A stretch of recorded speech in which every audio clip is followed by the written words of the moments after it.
في قناة الكوكب يبدأ العرض، فندم يتحرك زي البرق، فتنس واكشن ملحمي صعب، ملك الأفلام هنا للصخب، أوقات التمرين مثل القتال، جيل بعد جيل يتبع المثال، فتنس واكشن بلا محال، فنان البطل بين الأبطال، محمد فندان ملك الأفلام. السلام عليكم ورحمة الله وبركاته يا أصدقائي. أنا سعيد جدا وشرف كبير جدا للناس اللي بتشاهدني من جميع أنحاء العالم. النهاردة هنتكلم عن عضلة مهمة جدا ناس كتيرة مش واخدة بالها منها، وهي عضلة التراي. العضلة دي يا جماعة هي العضلة المساعدة الأساسية في كل تمرين الدفع تقريبا، سواء كنت بتلعب صدر أو ظهر أو حتى تمرين ضغط، هتلاقي التراي شغالة معاك طول الوقت.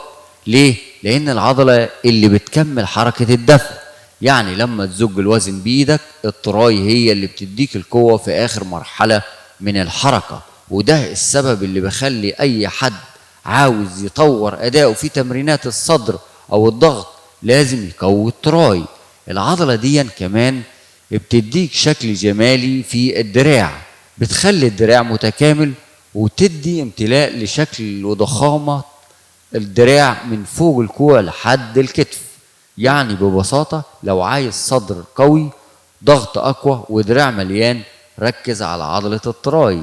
أتمنى أكون قدمت لكم معلومة مفيدة. استنوني في الفيديو اللي جاي، هنشرح لكم أقوى تمرينات للتراي اللي هتخلي العضلة دي تتفجر حرفيا من الضخامة، وهنشوف ازاي نتمرن بالدمبل والبار بطريقة صحيحة وتديك أقصى نتيجة.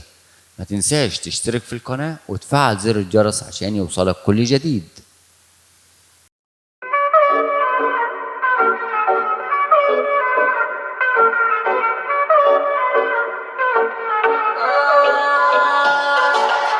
في قناة الكوكب يبدأ العرض، فندم يتحرك زي البرق، فتنس واكشن ملحمي صعب، ملك الأفلام هنا للصخب، أوقات التمرين مثل القتال، جيل بعد جيل يتبع المثال، فتنس واكشن بلا محال، فنان البطل بين الأبطال، محمد فندان ملك الأفلام، كل يوم يعبر عن الأحلام، يا كوكب فتنس وفيك الآلام، نعيش الأسطورة بكل اهتمام.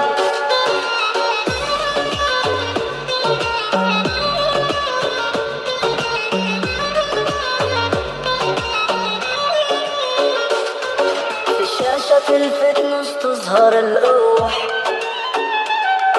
تحدي جديد يزيد الشروح، من فيلم لفيلم معنا صاروخ، فتنس واكشن مرحب بالعشاق، أبطال وعزيمة كالنار يجسدوا الأحلام في دار، فندم هنا ورساله واضحة بالقوة بعد الخوف المتزن، محمد فندان ملك الأفلام، كل يوم يعبر عن الأحلام، يا كوكب فتنس وفيك الأمان، نعيش الأسطورة بكل اهتمام.